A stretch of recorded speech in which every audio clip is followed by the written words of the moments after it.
What if I told you that one of the most powerful wars fought against British colonial rule in Africa was led by a woman? I'm not talking about a queen by birthright, but a queen forged in courage. Imagine this. The year is 1900. British officers march into the heart of a powerful empire and demand its most sacred symbol, the very soul of its people. As the male leaders waver, one woman stands up and delivers a resounding no. Her name was Yaa Asantewaa, and this is the incredible, often untold, story of the War of the Golden Stool. So, who exactly was this woman who dared to challenge the British Empire? Yaa Asantewaa was the Queen Mother of Ejisu, a key state within the mighty Asante Empire, located in what we now know as Ghana. Now, don't let the title Queen Mother fool you into thinking this was just a ceremonial role. In the Asante political system, the Queen Mother held immense power. She was a crucial political advisor. She had the authority to nominate and even depose chiefs, and she played a vital role in matters of land, lineage, and, crucially, war. Think of her as the ultimate kingmaker and a guardian of the nation's traditions. In the late 19th century, the British had been steadily encroaching on Asante territory, exiling their king, Nana Prempeh I, and weakening their leadership structure. Many of the remaining male chiefs were either intimidated by British military might or had been captured themselves. The spirit of resistance was flickering. But in this vacuum of leadership, as fear began to creep in, Yaa Asantewaa, a woman in her 60s at the time, emerged not just as a voice of defiance, but as the very embodiment of the Asante will to fight. She wasn't just a bystander, she was a central pillar of power, waiting for her moment to uphold the honor of her people. To understand why a war erupted, you first have to understand the Golden Stool. This was not just a fancy chair. The Golden Stool, or Sikadwa Kofi, was believed to have been conjured from the heavens by the legendary priest Okomfo Aniki and delivered onto the lap of the first Asante king. It was said to contain the sunsum, the spirit or soul of the entire Asante nation. It held the collective essence of their ancestors, the living, and the generations yet to come. It was the ultimate symbol of their unity, their strength, and their very existence as a people. No one, not even the Asante king himself, ever sat on the Golden Stool. It was always given its own throne, treated with the utmost reverence, and was rarely seen in public. To the Asante, it was infinitely more precious than any human life or piece of territory. So, in March of 1900, when the British governor, Sir Frederick Hodgson, arrived in Kumasi and arrogantly demanded, "Where is the Golden Stool? I must sit upon it to receive your surrender," he wasn't just making a political blunder. He was committing the most profound act of sacrilege imaginable. He was declaring war not on their army, but on their very soul. For the Asante people, this was no longer about politics or territory. It was a spiritual battle for their identity. With their king in exile and the British demanding their soul, the remaining Asante chiefs gathered for a secret meeting. The mood was heavy with fear and indecision. Some argued for surrender, believing resistance was futile against the might of the British Empire. As the men debated and hesitated, Yaa Asantewaa, who was present at this council, grew increasingly frustrated. Finally, she stood up and delivered a speech that would echo through history. Accounts say she addressed the disheartened chiefs directly. "Is it true that the bravery of the Asante is no more? I cannot believe it. It cannot be. I must say this: if you, the men of Asante, will not go forward, then we will.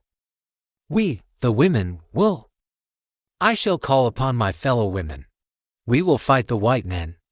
We will fight until the last of us falls in the battlefields." Her words were like a lightning strike. She shamed the hesitant, inspired the fearful, and single-handedly reignited the spirit of resistance. That one speech transformed the entire situation. The chiefs, moved by her courage, rallied behind her. Yaa Asantewaa was not just a motivator, she was appointed the commander-in-chief of the Asante army. A grandmother, a queen mother, was now leading thousands of warriors into battle against the most powerful empire on earth. The conflict that followed is known as the War of the Golden Stool, or the Yaa Asantewaa War. It began in late March 1900 and raged for several months. Under Yaa Asantewa's command, the Asante forces proved to be a formidable opponent. They weren't a disorganized mob.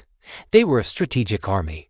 They employed brilliant guerrilla tactics, using their intimate knowledge of the dense forest terrain to their advantage, staging ambushes and vanishing back into the woods.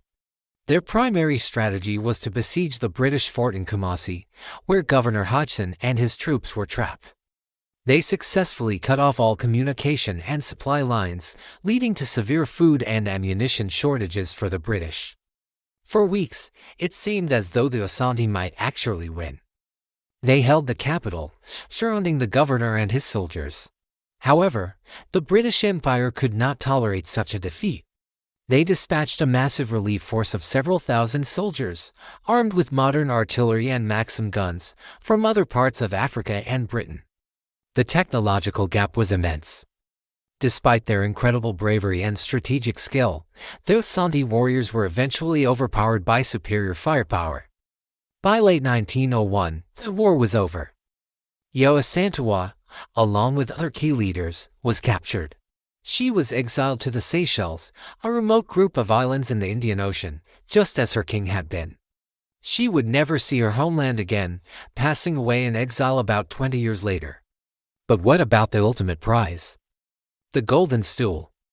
The British searched everywhere, tore communities apart looking for it, but they never found it. The Asante people had successfully protected the soul of their nation. So why isn't this story of a woman leading a major anti-colonial war a household name? The answer lies in the narrative that colonial powers wanted to project. Yaa Asantewa's story directly challenged their version of history. First, it featured a powerful woman leading an army, which contradicted the patriarchal Victorian worldview that saw women, especially African women, as powerless. Second, it was a war fought not for land or riches, but for spiritual and cultural sovereignty, a motive that colonizers often dismissed as primitive or superstitious. Finally, the Asante came dangerously close to winning. The British couldn't afford to publicize a story where their authority was so effectively challenged by a so-called lesser people. It was easier to minimize her role, to frame the war as a minor tribal uprising, and to simply erase her from the official records. But you can't erase a legend. Decades later, as the winds of change blew across the continent, Ghana's independence movement rediscovered and celebrated her story. Queen Nkrumah, Ghana's first president, invoked her spirit as a symbol of national pride and resistance. Today, Yaa Asantewaa is revered not just in Ghana but across the world as a towering figure of African resistance, a testament to female leadership, and a powerful guardian of cultural identity. Yaa Asantewaa didn't fight for a crown or for personal glory. She fought for the very soul of her people. She fought for their identity. The fact that many of us were never taught this story in school isn't an accident, it's often an intentional omission. History is written by the victors, but the real stories are kept alive by those who seek them out.